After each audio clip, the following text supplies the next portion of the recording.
What's up, you guys? I am live. If you're tuning in on YouTube, you are seeing the replay. So today I will be answering astrology and metaphysical questions.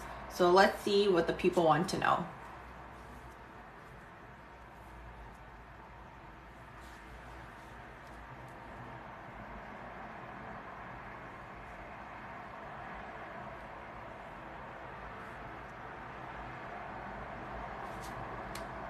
Welcome. I'm answering astrology questions. If you guys have any questions, let me know in the comments below. Welcome. I am answering astrology questions. If you guys have any astrology questions or metaphysical questions, you guys can let me know in the comments below.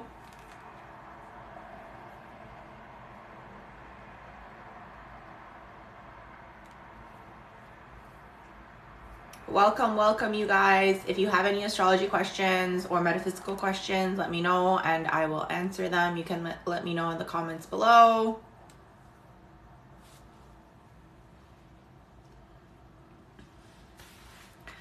Welcome. If you have any astrology questions, metaphysical questions, I will gladly answer those. Let me know in the comments below.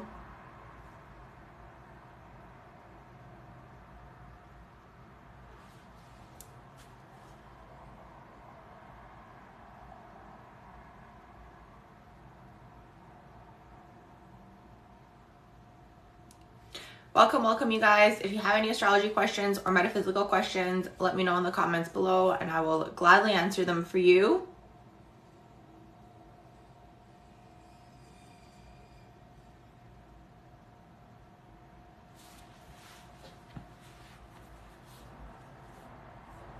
Welcome, you guys. If you have any questions, astrology or metaphysical, let me know in the comments below and I will answer them for you.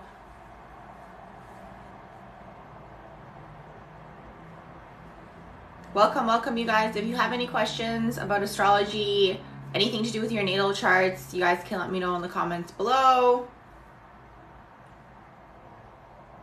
Thank you, Ty, for the likes. Thank you. If you have any questions about your natal charts, you guys can let me know below, or anything you guys would like to talk about.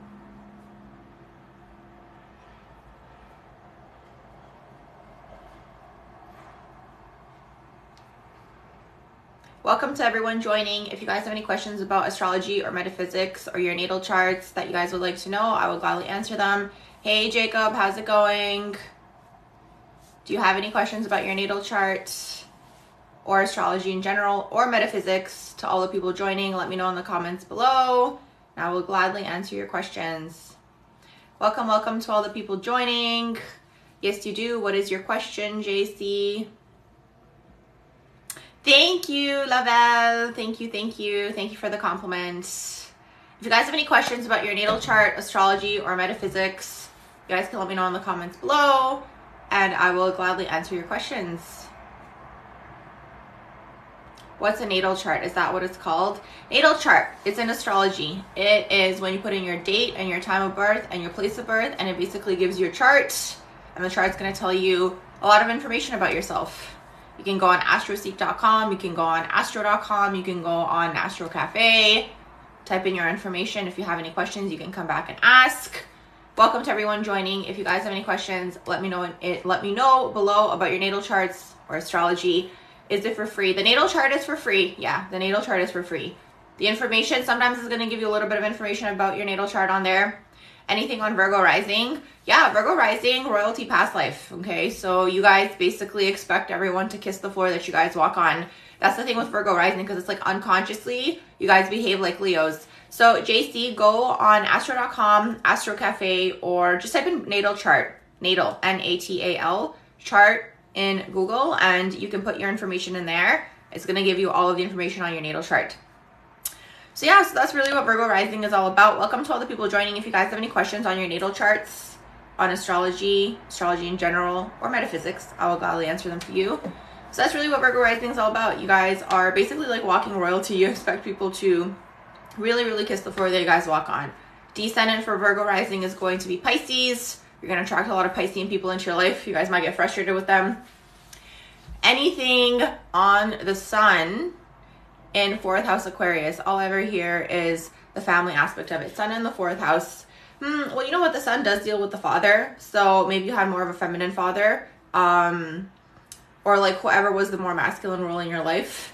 Aquarius, sun in Aquarius, like, you know, you're really going to be very much just different, ahead of your time, ahead of the crowd, very much, you know, trendsetter, starter, all these sorts of things. Welcome to everyone joining. If you guys have any questions about your natal charts, let me know in the comments below. I'm going through everyone, so let me know if you guys have any questions. Venus in the 12th house.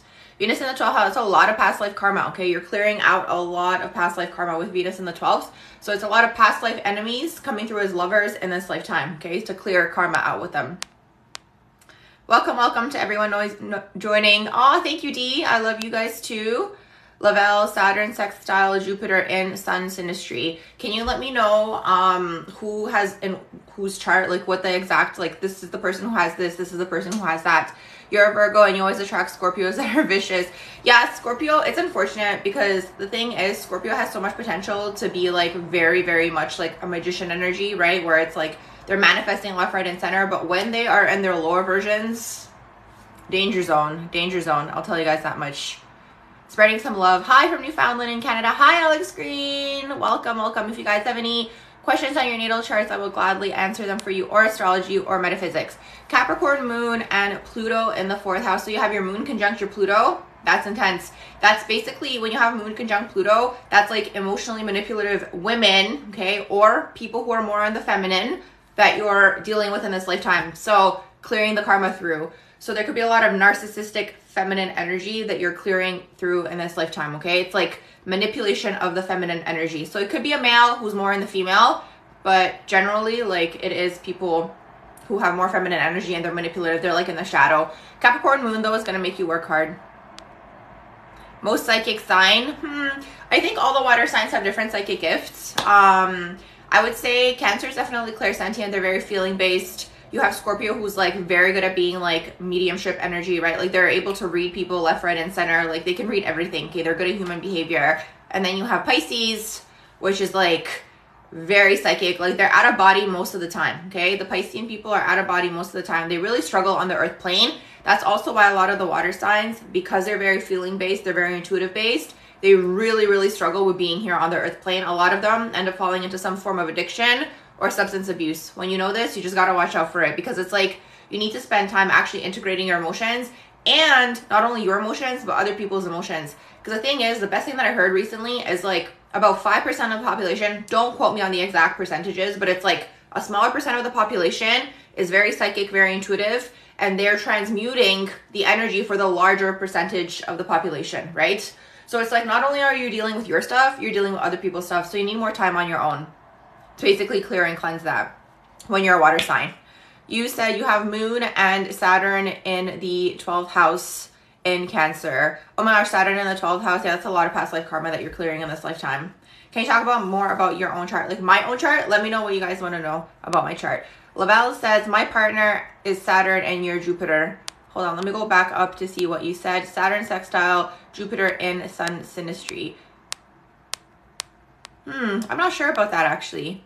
Any advice on your Gemini moon in 8th opposite Pluto in the 2nd? So your Gemini moon is opposing the Pluto, right? That's going to be power struggles. Okay, you're going to be dealing with power struggles with people when you have that opposition going on. Yeah, Pluto opposite moon is challenging. What is your Pluto in? Is it in Sag? Leo in the 12th house. Where do you have, what's planet do you have Leo in? This is for Rafa. How do you interpret karma for me? I have Aquarius and Capricorn stellium all in the 8th house. Oh my gosh. Okay. 8th house is highly intense. Okay. There's so much that you're clearing. It's like 8th house energy in your natal chart. You are clearing a lot of past life things. Okay. With 8th house, you're clearing a lot of like heavy like past life issues around like things like, what is it called? Like, what is it called? Persecution, things like that, right? Where it's like, you know, you were taken out or whatever, like this type of stuff. Like, that's just what I'm picking up on psychically. But like 8th house is intense. It also deals with sexuality. So it could be like karma from a past life that you're clearing in this lifetime, where it's like maybe use your sexuality in a past life to get ahead or manipulate or whatever, X, Y, Z, and you're clearing that in this lifetime. Aquarius and Capricorn though, like Aquarius is very much ahead of their time. Capricorn is super, super grounding. Okay, let me go back up, Jacob, to see what you were asking. You said opposite Pluto and Sag. Yeah, moon opposite Pluto is always like, it's going to be like a push-pull energy, right? Because it's like you have your emotional world pulling you in one way, but then you have your Pluto that's like pulling you in the other way, okay? And on top of that, you said you have your moon in 8th house, which is highly psychic, right? And then Pluto in the 2nd is going to be more grounded. Also, that's the money access. So there's always going to be kind of like a push-pull dynamic with the money access. Also for TT about the 8th house, also something that's coming through for you to mention is mediumship. You could be like very good at picking up energies and these types of things as well.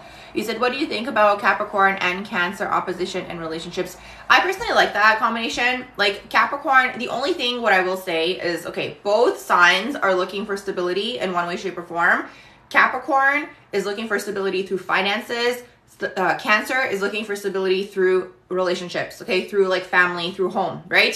So it's kind of like they kind of have to eventually meet in the middle somewhere. The thing is, Cancer, like they want to basically create a home first, and that's their stability, and then they're ready to go on and, you know, do the rest of their life. Capricorn, on the other hand, two things can happen. Capricorn can either find someone when they're young because they're all about tradition, right? And get into like a serious long-term committed relationship and then build with that person by their sides. Or they can go on the opposite end where it's like they want to build first for themselves, get that financial security down, and then get into a relationship. But they're complementary because, I mean, like they are oppositions, right? So they both have like the ultimate end goal, which is, you know, family, tradition, stability. Is just a matter of going about it. Zeus, are you psychic? Yes, I am.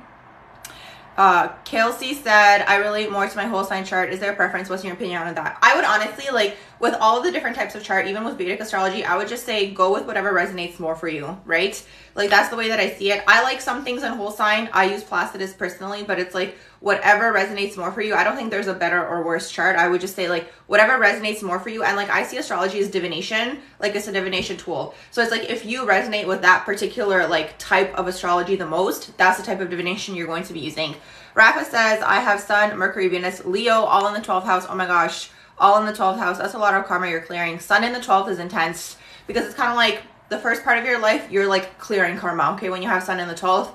Sun in the 12th also tends to leave, okay, the place where they're born and like live abroad, okay, because the 12th house also deals with foreign lands. Mercury in the 12th, highly talented, highly musically talented in terms of like the word, the written or spoken word, in the sense where it's like the romantic word, right? So you're like, you could be a writer, like it's like long form, or it's like songs, or it's like songwriting. And like all that 12th house energy also, like Mercury in the 12th, sometimes, again, earlier part of life, you're not like heard in the way that you want to be heard. It's like there's always like a disconnect between what you're saying and what people are interpreting. And that can in turn later on turn into you speaking in like riddles and rhymes where it's like you're not like clear, you know? Let's see, what else are you guys saying in here? You have Aries, Sun, Mercury, and Venus all in the 7th house. What does this mean? And thank you. So for you, right away, as soon as I read that, like what you're doing in this lifetime is you're learning basically how to be in a unit and a relationship with another person. Most important thing when you have a lot of that 7th house energy is to learn who you are first. Because what tends to happen with 7th house people, it's like you guys tend to really want to be in a relationship that you guys kind of get lost in the way. And you guys might end up giving people like the time of day, the time of day that don't deserve the time of day, if that makes sense, because you guys are looking for the one. Like it's kind of like you guys really want to be in a unit, right? But the whole thing to understand is you have to basically master yourself first and then go into a unit, really learning to be in a relationship in this lifetime. And you also have that Sun, Mercury, Venus conjunction, just like Rafa has up there. That's actually like Sun and Mercury is actually a pretty common conjunction. Most people have that conjunct, Sun and Mercury. And Venus, I wouldn't say most, but it is a pretty common conjunction to have all three conjunct. You have to look at it as like ego, mind, intellect, and your like romantic life are all in tandem together, okay? Let's see. What does it mean when you have Pluto in the 10th house? Pluto in the 10th house is basically, okay, so you guys have to look at Pluto, like the sign that it's in is the whole generation's karma that they're clearing. The house is like the area of life that you're going to go through the most transformations. So you have Pluto conjunct your midheaven when it's in the 10th house. So the most transformations you're going to go through are going to be through your career, okay? Through your public image. So you might go through a lot of like shifts in your public image, up, down, up, down, up, down. Also, Pluto in the 10th could kind of be like, okay, now everybody thinks that I'm like this, I'm going to switch up on them. Okay, that's like it. That's like the thing. You might also go through, like, because it does deal with the public, through the public, you might go through some form of transformation. Okay. Let's see. D says, welcome to everyone joining. I'm answering astrology, metaphysical questions. Let me know what you guys want to know about in the comments below. I'm going through everyone in order. Okay, so D says, I have South Node in Scorpio in the 4th house. Does this mean you're destined to leave your family? No, the thing is, okay, something to understand with astrology is that like it can manifest a lot of different ways. The houses basically are like the area of life, okay? South Node is your past life. That's the way that I see it. South Node is your past life. North Node is this current lifetime. So you kind of have to look at, you know, North Node is something that you're working toward. They say that once we clear up the North Node, we achieve it, right? We cross out of the earth plane, okay? So you have to look at it as something that you're constantly working toward. South Node is just going to give you kind of like insight as to who you were in a past life. So in a past life, with the 4th house, there was a huge focus on the home. Maybe you were a stay-at-home parent. Maybe you spent a lot of time in the home. Maybe you're really focused on the family, right? Something that tends to happen with South Node is like we tend to fall toward the South Node because it's like familiar and it's known, but you want to actually focus on the North Node. So for you, you're going to have the North Node in Taurus in the 10th house. So that's interesting because for you, you're always going to have that push-pull between I want to work with the public. I want to work with the public and serve in one way, shape, or form, especially with Taurus because it's like material things, material plane.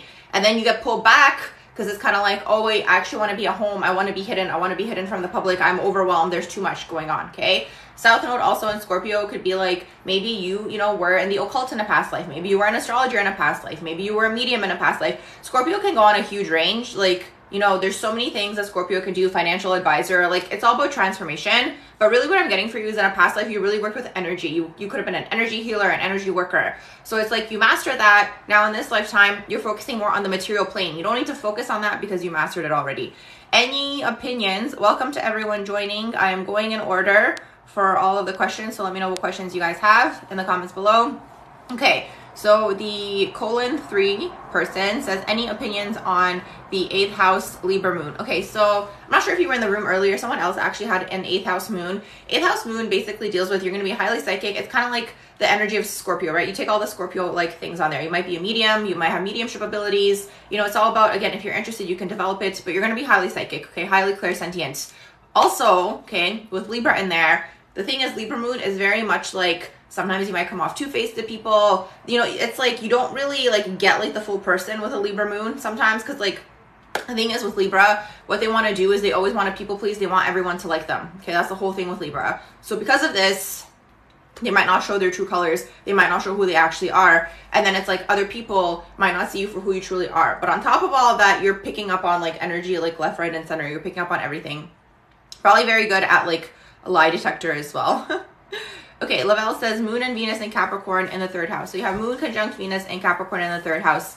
So for you, okay, one thing that just came through is siblings are going to play a huge role in your life. Okay, there's also karma around siblings because the 3rd house does deal with siblings, but it's also the written or spoken word. The thing is, Capricorn energy is very much, you guys are very good on the earth plane. Capricorn moon wants to achieve. The thing is, Capricorn just has to basically have patience because it's like you guys are ruled by Saturn, and Saturn is going to make you go through a lot of trials and tribulations until you get to your goal. Because it's kind of like when you have Capricorn in your natal chart, or if you're ruled by Saturn, the question always comes down to like, how bad do you want something? How bad do you want to get your goals? How bad do you want to achieve that thing, right? And it's going to constantly knock you down because it's basically teaching you got to get up 7 times or fall down 7 times, get up 8, right? That's the whole energy. That's the lesson with Saturn. So after Saturn basically puts you through, you know, these trials and tribulations and you clear a certain level of karma, right? Then it starts to reward you because it's like, okay, now you're getting it. You're actually persistent and you're willing to actually, you know, put in the work. That's why a lot of the time people who have Capricorn in their natal chart basically, you know, become more successful later on in life, right?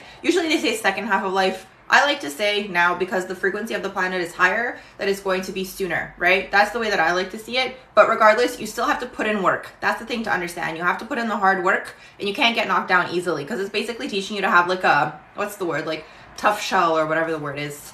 Okay. North Node in Cancer in the 6th house. It's hard out here.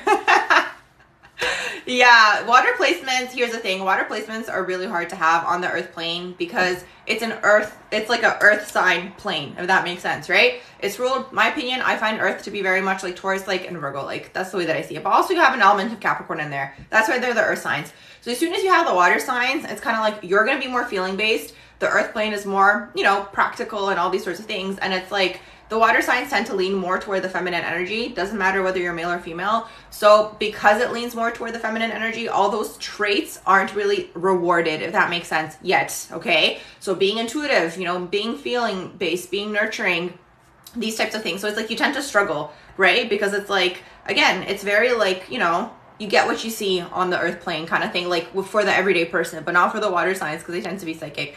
Okay, Uranus conjunct Uranus conjunct Pisces rising. This is for Claire. Uranus, that's like sudden unexpected change. That's really what's happening with you in there. It's like you might go through a lot of shifts in your personality is really what I'm picking up on. Actually, what I'm picking up on for you too is like, I'm curious to know if you have gone through a lot of like hairstyle changes. Like I'm picking up like different hair like colors. Like that's Uranus. Like Uranus wants to be different. Pisces rising tends to do very well in terms of like, you know, you can like, okay, people who are like on reality TV tend to have Pisces rising, for example, right? It's like people want to watch you, you know, do like mundane things. You know, people are interested. And on top of Uranus being conjunct in there, it's kind of adding that element of like a little bit eccentric, a little bit different. And people are just like interested because they're like, oh my gosh, what's that person going to do next? Because Uranus is sudden expected change. Okay, Lily says, is there a such thing as a perfect chart? No, I don't think so. I think there's positive aspects to every chart. I think there's negative aspects to every chart. My belief with astrology, what I love about it is you learn what your negative traits are, or your flaws or your weaknesses, however way, shape, or form you want to look at it, and we integrate them. That's the thing. It's like, you know, I struggle in this area. Okay, how can I balance that? That's how I see astrology. So no, there is no perfect chart. Okay, user 5888, etc. says Jupiter, Libra, and Virgo rising in the first house. You have Jupiter, Libra, and Virgo rising in the first house. Is your Jupiter in Libra? Vish says hi. Hi, Vish. Rafa says North Node Gemini. North Node Gemini. So that's like big fish in a small pond. Selena says hi. Hi, Selena. You said I got Libra moon, 11th house conjunct midheaven. What does that mean? Libra moon. So your moon is conjunct your midheaven. You're going to have to be emotionally connected to your work, to your career. Okay. Otherwise, if there's no emotional connection there, you're going to move on to the next thing. Libra deals with, so this is where it gets interesting. It's like you have to be emotionally connected, but at the same time, Libra is kind of pulling you to keep things very like light, if that makes sense, right? So you might be interested in things like beauty. This is in terms of like work, okay? You might be interested in things like beauty or, you know, interior design or even law, right? Libra like things for work, okay? Because midheaven does tend to deal with work. Rafa says node. Okay, I got that. Vish says, what does Saturn square Venus do? You have this placement. No need for the sad face. Don't worry. Saturn square Venus, that's just like, you're going to have challenges in terms of relationships is really what that is. It's just like a friction at it, I would say. Okay. Kelsey says, I have Saturn conjunct my North Node in the 4th house, Aries. You also have Black Moon Lilith next to South Node. That's something that I would have to visually see. Can you explain what Saturn return is? Okay, let me go back to this. Hold on. Can you explain what Saturn return? Does everyone experience it? Yes. Okay. So you guys, if you want to know more about Saturn, because Saturn works in cycles, okay, I have a full-blown YouTube video on it. It's called, well, my channel is called Barbara Talks, and the video is called Let's Talk About Saturn. So let me explain to you guys the way Saturn works. Saturn works in cycles. So every 7 years, you're going to go through some form of Saturn transit. Usually it's 2 squares, and then you hit the Saturn return. Saturn return usually happens age 27 or age 28. I see someone responded to you, Wish responded to you in there. Yes, exactly. It usually happens between that time. It depends on what sign you have your Saturn in. So basically through Saturn return, it's like the way that I see Saturn return is like it adds a restriction to your life, okay? So you can clear out karma, so you can basically get put onto your path. Because whatever happens around your Saturn return, it's basically maneuvering you to be on the current path that you're meant to be on in this lifetime. That's how I see Saturn return, okay? I know people freak out. I know people think it's like whatever, the end all and be all. Everyone experiences it. You know what I mean? The thing is, I see Saturn return as like you officially becoming an adult. And interestingly enough, the Saturn return also coincides with like when you're I think it's called prefrontal cortex in your brain fully develops. Okay, I think that it fully develops around age 25, 26, 27, around there, right? So it makes sense because it's like you're going through this, like, I guess you can even call it a rite of passage. You're officially becoming an adult, right? So a lot of different things are going to happen for people around their Saturn return because it really depends. It depends on what you were doing up until your Saturn return, right? Let's say you were working hard towards something. You might see the reward of that by your Saturn return. Let's say you were, I don't know, scamming people and doing whatever. You might also see the outcome of that around your Saturn return. And it's like usually there's a certain type of lesson or karma that you have to learn by the time your Saturn return hits And then if you don't learn it, you go through another Saturn cycle, you know, 7 years, and then hit Saturn return again. And then around the Saturn return the later time, the second time around, you're going to learn whatever the lesson is. And the thing is, if we live up until the age of 80, I want to say 84-ish, you're going to go through 3 Saturn returns. Okay. Let's see what you guys are saying in here.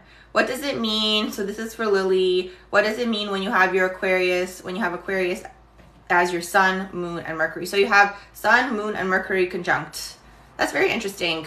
Sun, moon, Mercury. Can you tell me what house you have it in? Are you a Libra rising? Very good guess. I am a Libra rising. Oh my gosh, good guess. Rafa says signs of being psychic. Okay.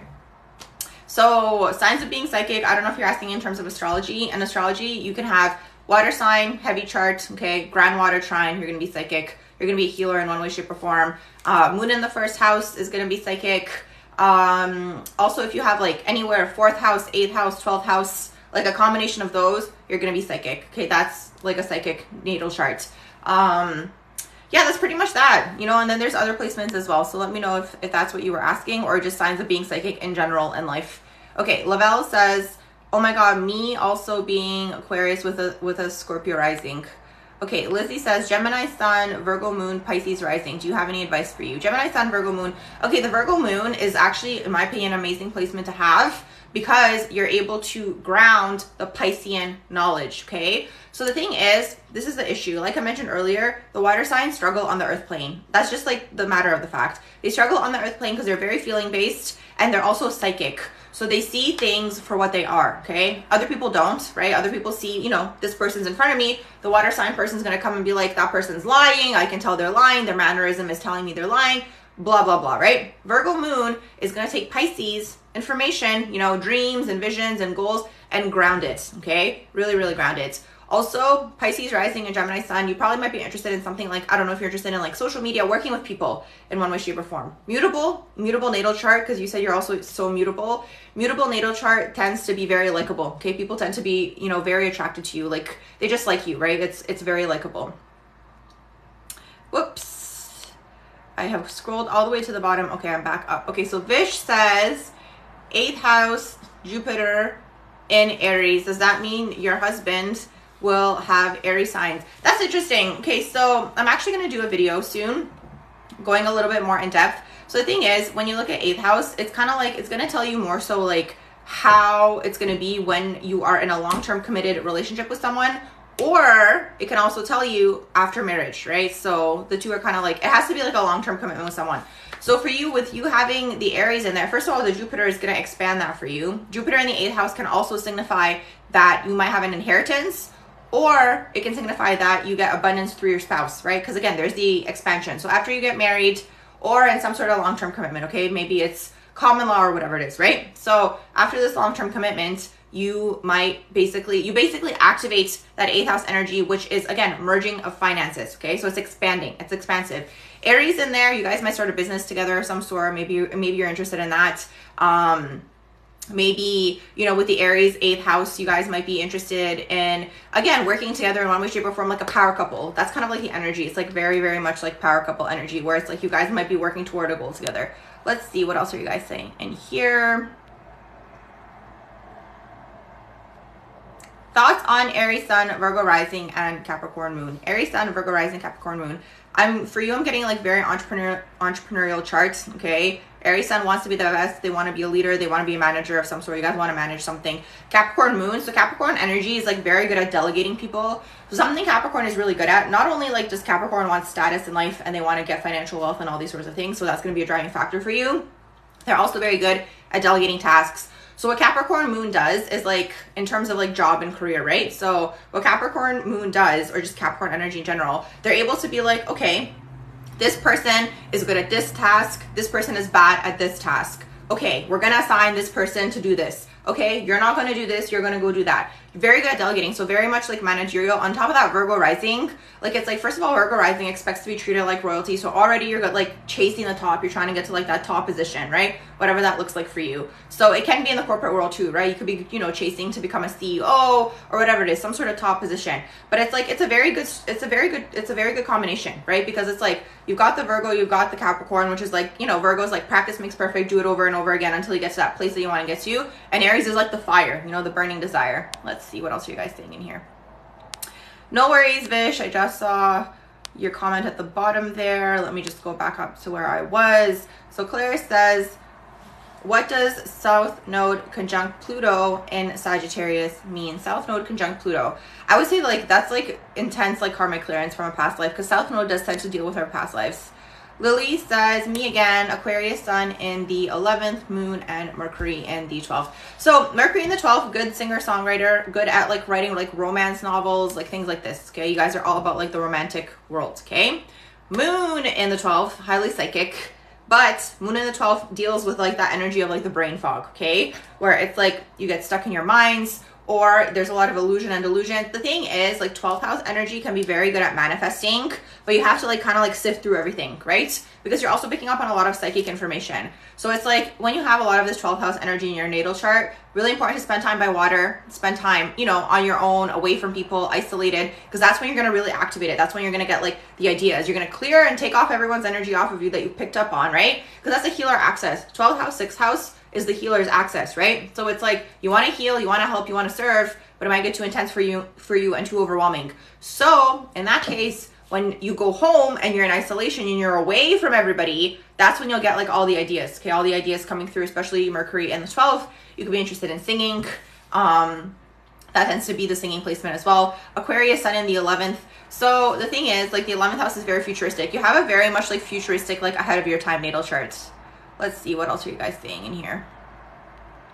Rafa says, I heard multiple mediums that Virgos can ground information better than most signs. Yeah, there you go. Yeah, that's literally what I was just saying. That's what it is, because they take Pisces, right? They take Pisces dreams and visions and whatever they're doing, and they're putting it and grounding it into the earth plane. They're highly psychic. Virgo people are highly psychic, but the thing is, I think they don't perceive it as psychic. They just kind of like, because they're very like, again, practical, very much about routine, right? That's why they're very good at manifesting. They're very good at like getting their goals because they know how to put in the work. Piscean people, the 12th house, right? Piscean people, like I just said, they might get lost. They might get lost in the illusions and delusions, and it's just like too much of everything, right? Whereas Virgo's like, okay, boom, this is what I want. This is how I'm gonna go about getting it. Okay, Vish says, let's see.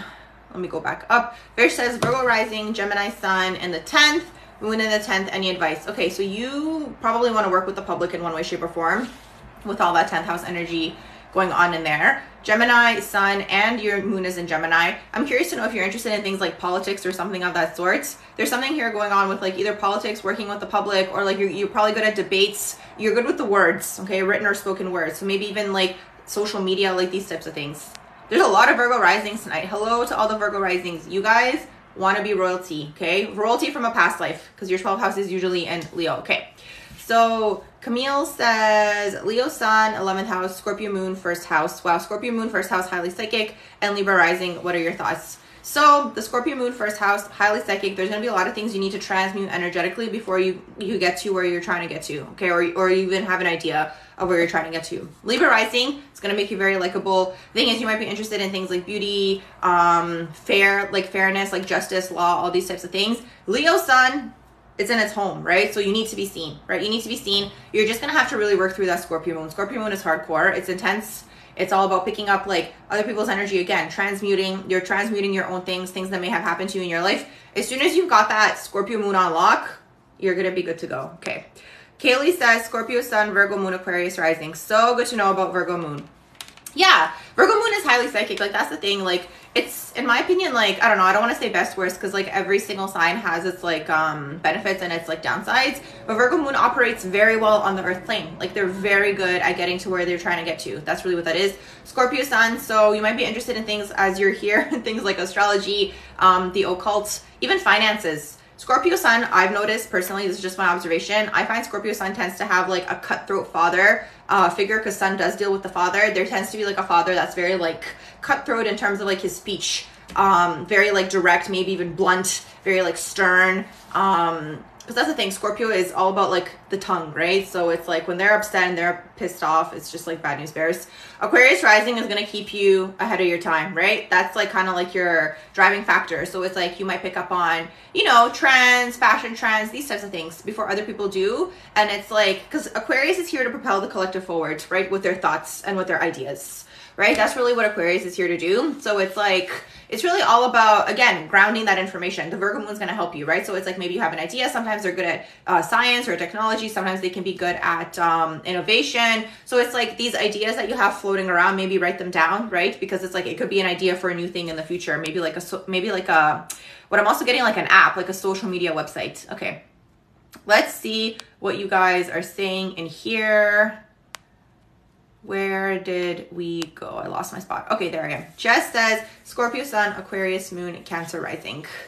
So Cancer rising, okay, Cancer rising tends to be challenging in the sense where it's like, again, you're feeling based, you're feeling everybody's emotions, all these sorts of things. What I've noticed with Cancerian people is like what tends to hold them back is like they're always looking for a family feel wherever they go. So it's like, let's say you're at a job and it's like the job feels like your family. You're going to be at that job way longer than you should. And it's kind of like the other energy in there might be pulling you in a different direction where it's like, okay, it's time to move on now. But it's like, no, I love my job because my coworkers are like my family. So Cancer people always have some form of like, they're like the most abandoned sign, right? So there's always some form of abandonment. So they're always looking for a family dynamic wherever they go, whether it's with their friends, whether it's with their colleagues, these types of things. Let's see, what else are you guys saying in here?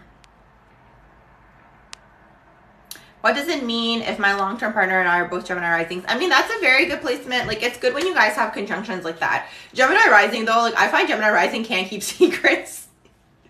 I find Gemini risings cannot keep secrets. They're like friendly with everyone. They're like chatting all the time. The thing is, it's not even on purpose. It's so innocent. Like Gemini rising people are very much like, they want to be friends with everyone. They want to help everyone in the sense where it's like, okay, let's say this person wants to go to the hairdresser and you have a friend that's a hairdresser. You like connect the people together, right? So yeah, it's a good thing when you have a conjunction like that. You guys are kind of like on the same page. You present yourselves in the same way. And maybe also when you have Gemini rising, you have to also see like what the descendant is. So you guys are going to have the same descendant, but maybe the midheaven and the IC might be the same for you guys, or it might not be. It depends.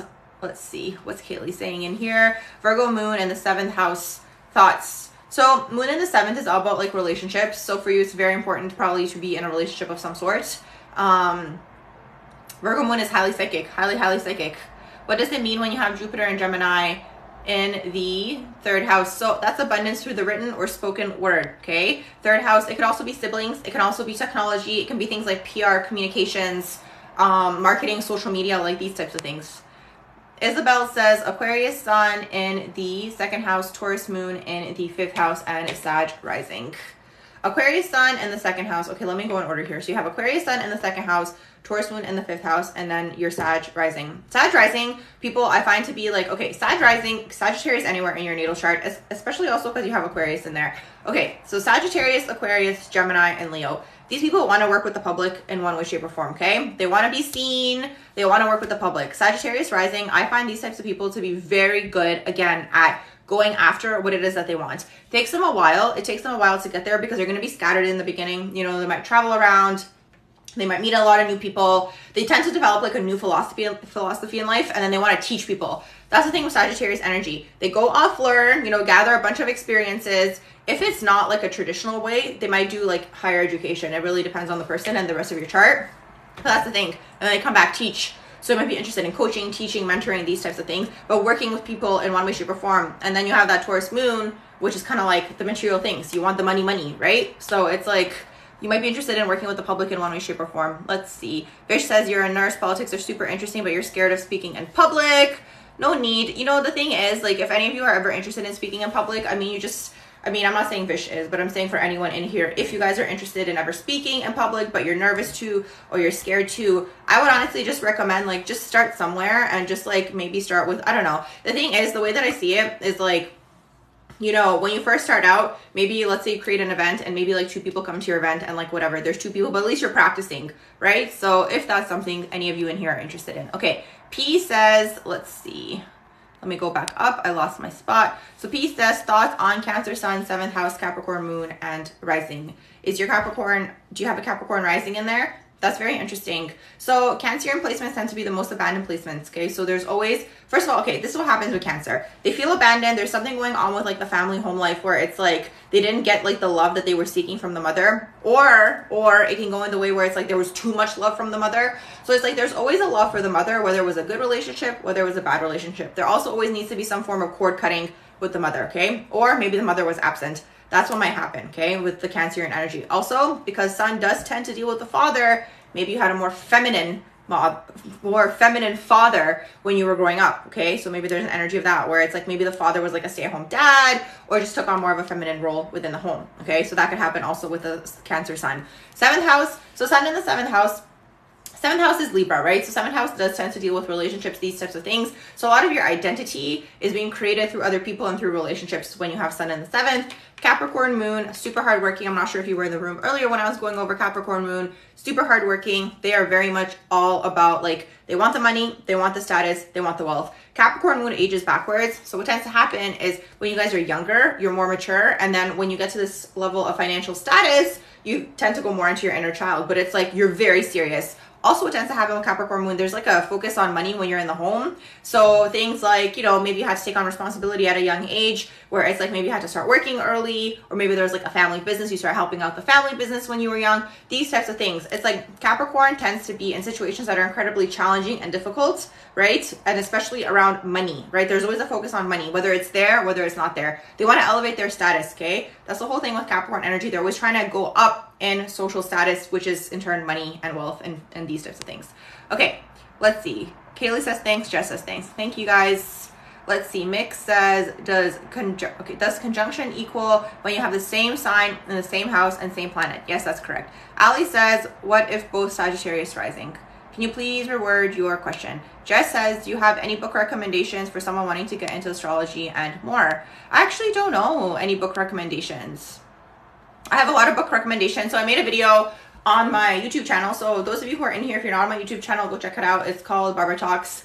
I made a book recommendations video, and it was more so focused on like esoterica and mythology and theology overall. So if you guys are interested in those topics, I definitely have a video on that on my channel. Let's see. Jenny Kim says, what do you think of Sag, Venus, Saturn, and Uranus in the 3rd house? Your Venus is conjunct your Saturn. Okay, Venus conjunct Saturn is going to be karma clearance around relationships, okay, love and relationships that you're clearing in this lifetime. 3rd house, so 3rd house is the written or spoken word, okay? Uranus in there, okay, so your Venus conjunct Saturn, conjunct Uranus. What I'm going to say, what's coming through to mention is like sudden and unexpected change through your relationships, and it's like karmic clearance, right? So it could be things like you're dating someone and then all of a sudden this person just like switches up on you and they're just like different now. And it's like, wait, but you weren't like that before. It's just like you're clearing karma through relationships. It doesn't necessarily just have to be romantic. It's coming through to mention that as well. Usually it is, but that's what's coming through. Okay, thoughts on Scorpio Sun, Sag Moon, Sag Venus, Sag Rising, Scorpio 12th house. Wow, that is a lot. Okay, so there's a lot of like interest in power, okay, in your life. You want power, you want the money, you want like, you know, the wealth. Scorpio wants money. That's the thing to understand with Scorpio. They're directly opposite to Taurus. It's all about money, okay? The thing with Scorpio is like, I don't know if you guys want to look at this as a positive or a negative trait, but they want the fast money, okay? So they're going to go do things like, you know, win $10,000 if you do this, or go on this show, like this type of stuff, right? Especially because you have Sag in there. Sag wants to be seen, and Sag is about working with the public. You could be interested in things like, I don't want to say so much acting. It's just like working with the public in one way, shape, or form, okay? So the Gemini in there, okay, highly intelligent with Sag, Gemini, highly intelligent, all about the higher mind.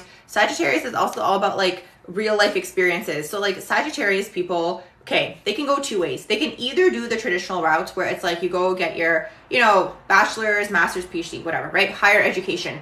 Or what I find tends to happen more often than not is Sagittarius people are all about, I want to go experience it. You learn through your experiences, right? Then what tends to happen with Sagittarius people, sometimes they could be interested in entrepreneurship. You guys could be interested in coaching, teaching. They go off, learn, okay? They have their experiences. They build some form of new belief system. They come back, teach. Now, important not to fall into the shadow, because Sagittarius people might fall into the shadow where it's like you become too preachy, like you're preaching too much. You could become too dogmatic. You could become like obsessed with religion, like these types of things, right? So it's like, as open-minded as a Sagittarius person is, there's such a fine line to fall into like becoming like too hardcore and too intense. And the thing is, Sagittarius people, because they're so fiery, people are gonna listen, right? And it's mutable energy, so people are gonna like you, right? So it's like, and then you have Scorpio in there, people are gonna become obsessed with you.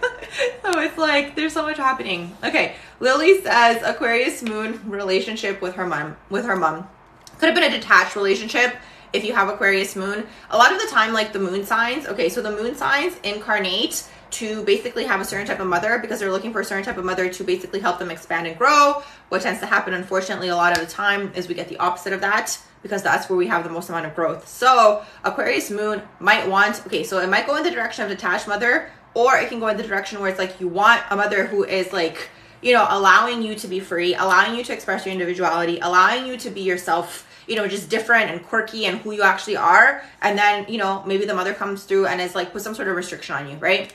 Because Aquarius is ruled both by Saturn and by Uranus, okay? So in the new, it's Uranus, and the old is Saturn. So it's like there could be a mother that was maybe very traditional because of Saturn, put some sort of restriction on you where you weren't able to be yourself, okay? You weren't able to be just different. That's the thing. Aquarius moon tends to just be different. Okay, let's see. What else are you guys saying in here?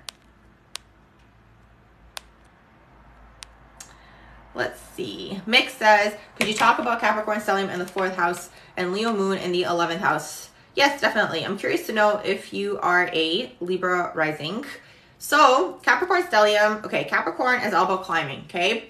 With Capricorn people, what tends to happen is early on in life, they're very mature for whatever reason. There's some sort of, because it's ruled by Saturn, there's some sort of responsibility that's put on you from a young age. Maybe it's, I don't know, you know, maybe it's a single parent household, maybe there's several siblings and you have to take care of the siblings. Just random example, things like this, right? So it's like there's some sort of responsibility that's introduced at a young age. So you become very serious, and there's always something going on with like not having the type of financial stability that you're seeking, okay, that the Capricorn person is seeking, right? So what Capricorn people are always trying to do is they're trying to elevate their status, okay? That's the whole thing here. Capricorn people are always trying to elevate their status, okay? Because you have it in the 4th house, is that push-pull energy. The 4th house is the Cancerian energy. So it's kind of like you're looking to create some sort of financial stability for yourself, some sort of wealth, all these sorts of things. So in turn, you can have a home life, a happy family life, these types of things. Leo moon is going to want to be creative, okay? So you need to express yourself creatively in one way, shape, or form with the Leo moon in there. 11th house is going to be different, okay? 11th house is very much ahead of your time, okay? Very much like ET vibes, where it's like you catch trends, you could be interested in science, you could be interested in technology, you could be interested in gadgets, these types of things, okay? So that's really what's going on in there. But because you have the Leo moon, you have to express yourself creatively. That's the whole thing, okay? Have to express yourself creatively because Capricorn, and it's like through your creativity, you are looking and seeking to achieve this higher status in life and the wealth, okay? That's the whole thing with Capricorn. Let's see what you guys are saying in here. You're welcome, Isabel. You're welcome, P. Could you talk about the Grand Trine and Yod? Yes. What do you have your Grand Trine in?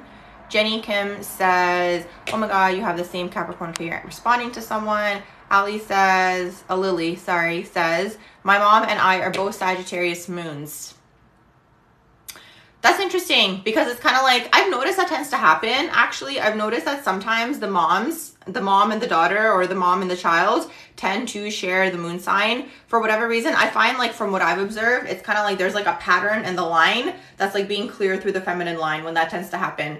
Sagittarius moon needs to be free. That's the whole thing. They need emotional freedom, right? So it's like maybe there's a pattern where it's like, you know, maybe explore the relationship your mom had maybe with her mom and see what's going on there, because that's what tends to happen. I've noticed that with some people. Actually, it's very common. It's more common than you would think when you have a conjunction like that. Hi, Shay Shay, welcome. Let's see what else you guys are saying in here. Yes, you're a Libra or Virgo rising.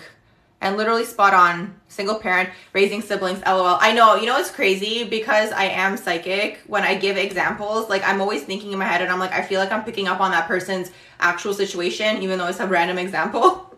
So thank you for confirming that. So funny. Okay, you have 12th house.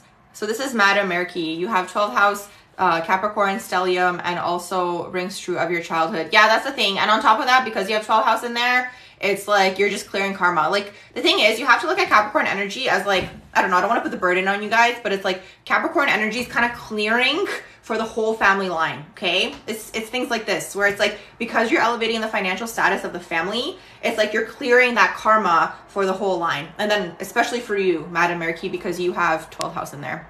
Let's see, what else are you guys saying in here?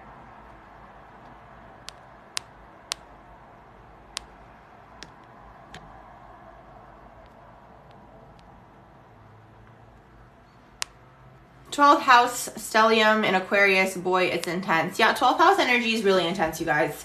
12th house energy is like, okay, 12th house is past life clearance, you're psychic, picking up on things, not sure what's yours, not sure what's other people's. Takes a while to actually like, you know, get to the point where it's like you're comfortable enough to be like, okay, I'm psychic, right? Like I'm picking up on things, and it's like you're grounded in your psychic gifts and you're aware that you're picking up things, and it's like, okay, now let's like take off this person's energy off of me, that person's energy off of me, these types of things, right? So that's what's going on. You have a lot of like, you know, dreams. You know, the thing is, because it's the healer's like axis, 12th house, 6th house, you really, really want to help people. That's the thing with the 12th house people. They want to help people. They feel like they're here for something bigger. There's a lot going on. There's a lot going on in terms of karmic clearance. And it's like, especially when you're younger, you're not even aware that you're clearing karma, right?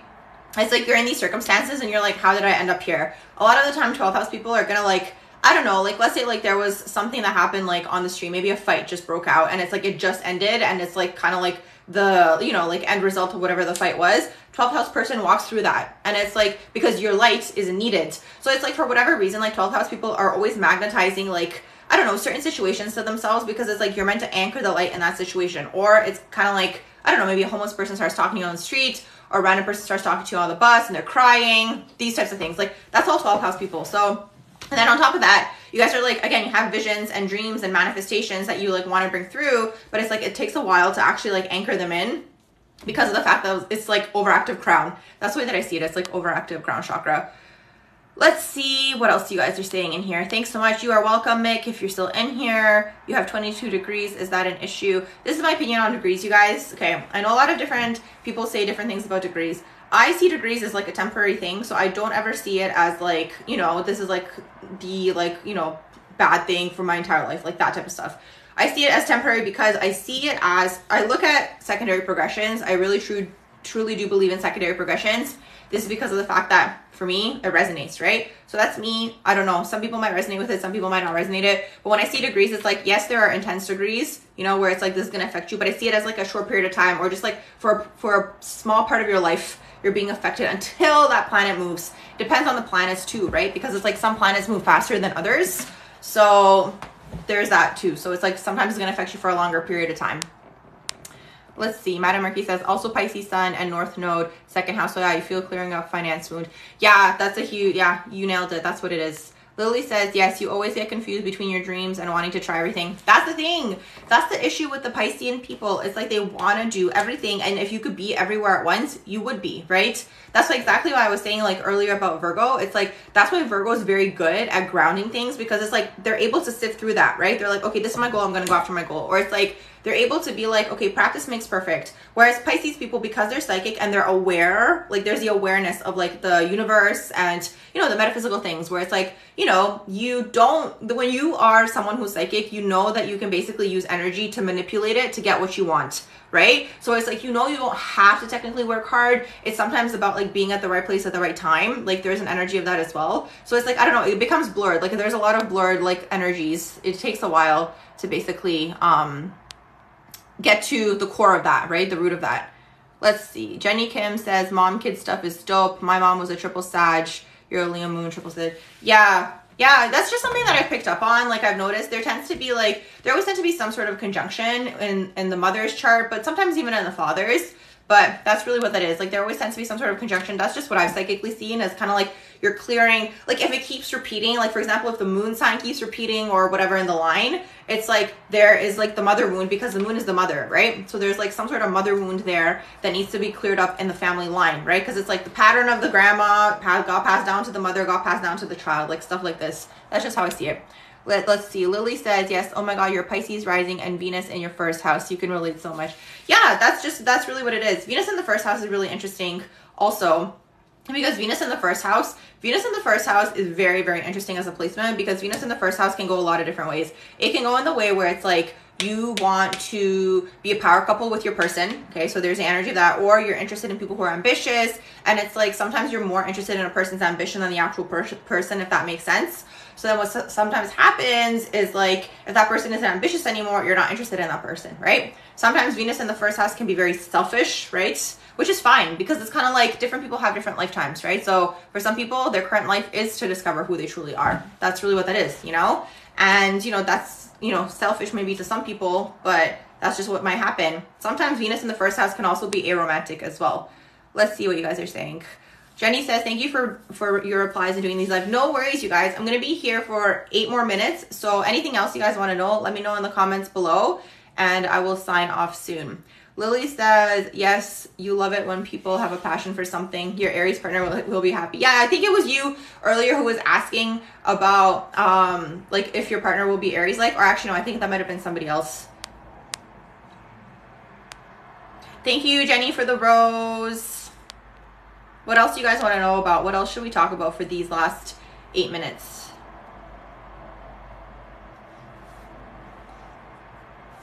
Your moon is Virgo 8th house, and this is the one that confuses me the most. Any thoughts? Yes, I would love to tell you guys about myself. What would you guys like to know? Let me know in the comments. Moon in Virgo 8th house. Yeah, there it is. Okay, there's like the psychic, right? The 8th house is intense. I'll tell you guys, because it's Scorpio, right? So it's like you're going to be psychic. You're going to pick up on energies. You're going to be a medium probably, right? You might have mediumship abilities when you're the 8th house, especially in the moon. Let me know what confuses you about your moon.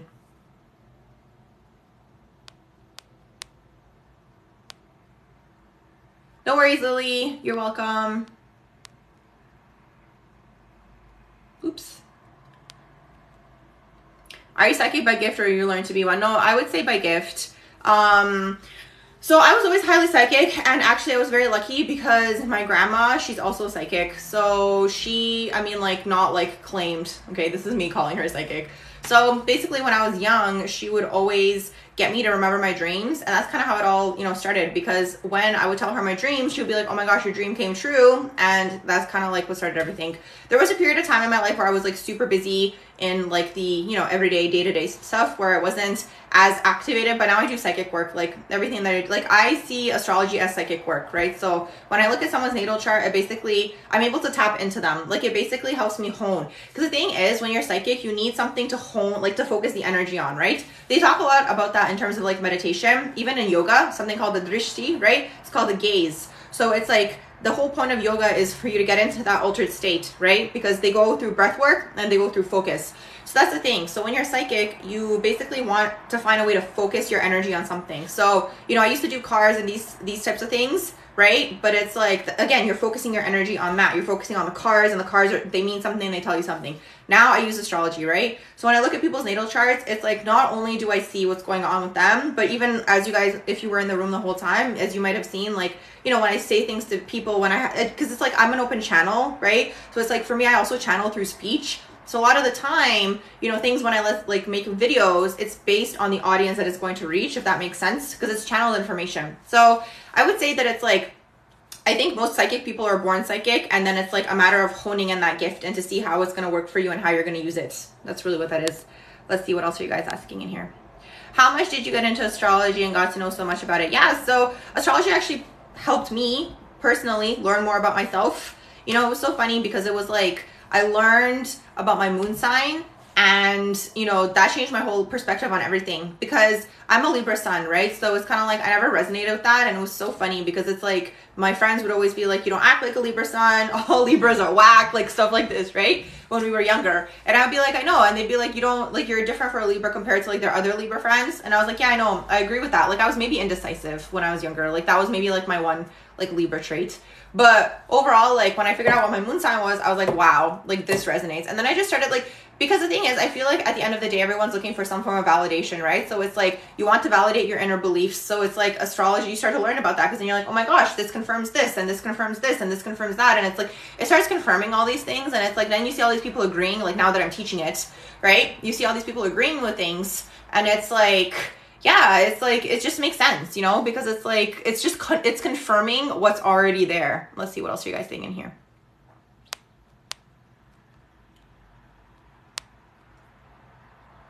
And another way, like if you're interested in learning astrology, like, okay, here's the thing, like, okay, if you're gonna learn about astrology, you can't have a bias towards any of the signs. That's the biggest thing to understand. I know there's a lot of memes out there and we all joke around and we're like, this sign acts like this sign acts like that. You really have to be neutral. That's the thing if you're gonna learn about astrology.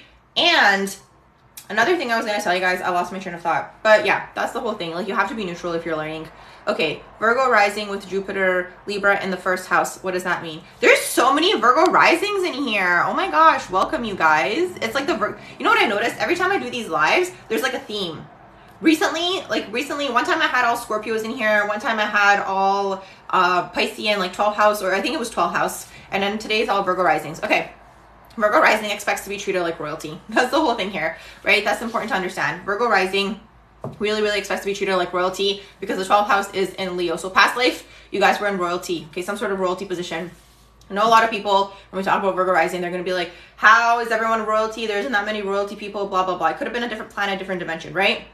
You carry that energy within you. Then you said you have Jupiter, Libra in the first house. So your abundance is going to be through the self, right? I'm sure maybe you're someone who's super charismatic. You feel like you're going to get through life by your being yourself, like your personality, right? That's how you're going to create abundance. Libra, Jupiter basically is all to do with the beautiful things in life, right? It's ruled by Venus. So it's like hosting events, event planning. It could be things like a marriage counselor. It could be things like mediating. It could be things like law. It could be things like interior design, fashion, right? So these things are going to bring through abundance. Lily says, what type of psychic are you? Okay, so me, okay, I'll tell you my strongest psychic, like, realms, I guess. I am clairsentient, I'm claircognizant, I'm clairvoyant. Mediumship, I have mediumship going on as well. And I would say those are my main ones. I've had like one or two experiences of clairalience where you like smell it. So I've had that maybe once or twice, but definitely not my strongest point. Clairaudience sometimes, right? Clairaudience, like that's kind of like the order I would go in. The strongest, like the top for me is clairsentience, claircognizant, and clairvoyant, like all together. But that's the thing, like I think everyone is, to a certain degree, is psychic. It's just a matter of tapping into it. That's my belief. I don't know. Some psychics say that everyone's, like, you have to be born psychic. I think that everyone can be psychic. That's just my opinion. I think it's a level of awareness, and I think it's a level of paying attention to things, right? So I think you can learn it. But it's interesting because you have people who talk about, like, you know, when someone's reading cards and they're a tarot reader, that they're just a tarot reader. They don't identify necessarily as psychic. So it depends. And it's a matter of like, honestly, it's a matter of like I was talking about earlier, like honing in on that gift, right? So like learning how to use it, learning when you have like a vision happening, right? While you're speaking or things like this. Okay. Could you shed some light on telling the difference between Virgo and Libra rising? You're one or the other. Okay. Do you not know your time of birth, Mick? Because usually your time of birth is going to tell you exactly Virgo or Libra rising. Here's the thing. Part of it, okay, so part of it I want to say doesn't matter too much because we have secondary progressions, right? Where you progress into the other rising sign. Some people can have up to 4 rising signs in their life, okay, because of the way it's progressing. So, you know, I would first of all say it depends which one you resonate with the most. Because the thing is, the rising sign is important in terms of knowing your, not just your descendant, but it's going to tell you your midheaven, and it's going to tell you your, it's going to tell you your midheaven, it's going to tell you your IC, which is going to tell you a lot about what type of home life you grew up in, these types of things. So it's either like you're either one or the other, but whichever one you are, that's your core personality. And then I would say then you progress, okay? Then you progress into the other ones. You do have mediumship abilities. Your head and your heart always, this is Madam Murky. You said your head and your heart always seem to be combative. I know Pisces Sun and Virgo Moon being. Yeah, that's the thing. It's so funny because I was just thinking today and it's like, we are moving in very much into a more feeling-based time where people are becoming more in tune with their psychic abilities. We are moving into that. We're moving more into like an intuitive time. And it's like, different people are going to call it different things. Some people are going to say things like, oh, well, you know, that's my gut feeling or whatever, you know? But it's like, this is your psychic muscle, right? And it's a matter of just like, you know, expressing that, like training it, you know? And it's like, you kind of switch in and out. Like, that's the thing, like, you know, it really does take, like, for example, when I go more into psychic work, it's literally like you're shifting into a different frame of mind, and it's like a different way of perceiving the world. And it's funny because just today I was thinking and I was like, you know, a lot of people like, it's surprising to me because I'm very much like, again, all about the emotions and like feeling based, right? And I was thinking today, and I was like, you know, a lot of people in this world are very much about like intellectualizing their feelings, you know, where they like think it through, you know, and you'll see this with like moon signs, right? So like all of the air moon signs very much intellectualize their feelings. Like they think about it, but they don't really feel it, if that makes sense, you know? And I'm like, I haven't experienced that, so I don't know what that's like. But yeah, it's interesting you bring that up. Also, another thing, like if any of you guys are interested in exercising your psychic gifts and abilities, what I will suggest is, you know, the first thought that you usually have is going to be your psychic insight, your intuition, and then your ego comes in, right? Because it's like when you're in the psychic world, it doesn't make sense, okay? The earth plane, and that's why, again, it's kind of like the earth signs operate well on here. It's like, it's very logical, right? It's very much you get what you see. And it's like, for you to switch into feeling based, it's very much the direct opposite of that. That's why I was saying also like the water signs struggle on here. But it's like, I think everyone is equipped for survival in a different way. And it's like, I think people who are more, again, in the psychic realms, they're more intuitive based. So it's like, they kind of go more with like, okay, this is feeling right, this is not feeling right, these types of things. And honestly, before I even like started practicing it more and more, I would always pick up on vibes. Like for example, like when I first started my first businesses, when I was like way younger, you know, when I would go to like events or like whatever, when people would send me like addresses to go places, I would always look it up on Google Maps, and I would look at the place and I'd be like, what kind of vibe does this place give me? So it was always on. Do you know what I mean? It just like was being used in a different way, I guess you could say. But that's the thing. So I would be like, okay, this place gives me a weird vibe, like just looking at it on Google Maps. So I'm like, I'm not going to go to that event, right? Save me from a lot of, you know, interesting situations, but that's a different story for a different day. Jenny Kim says, is there a way to detect exact birth time if one is not sure about it? Yeah, so there's actually astrologers out there who, I think it's called retracted or redacted, I'm not sure. But there is astrologers out there who basically are going to look at certain events that have taken place in your life, okay? And they're going to be able to tell you your exact time of birth. I know some people who like went to those astrologers, even though they have a certain time of birth, they've gone to those astrologers and then they have like a new estimated time of birth, right? I'm not there yet, but yeah, there's people out there who can definitely give you like the new time of birth or whatever it is based on certain events. So they're going to look at like, you know, huge events that have taken place, maybe when you got married, if you had kids, these types of things, and then they do something and they're going to tell you, okay, this is based on your life experiences, this is the time of birth. Madam Murky says, let's see. All right, you guys, I'm going to answer these two questions. I'm going to sign off. So Madam Murkai says, or Murky, sorry, I keep saying it's Murakai. Murakai? I don't know. Anyways, opposites probably does influence, but it is what it is. It's confusing to me. Okay, can't wait to progress into Leo midheaven 10th house. Yeah. I had that progression, actually.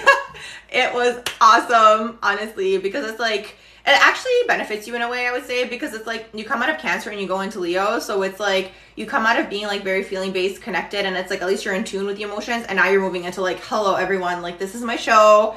Welcome to my show. And with that, you guys, I'm going to wrap up this live. Thank you all for being here. I'm probably going to post this on YouTube. If you haven't subscribed yet, check me out. It's Barbara Talks. I go way more in depth on all these topics. I hope you all have a beautiful evening.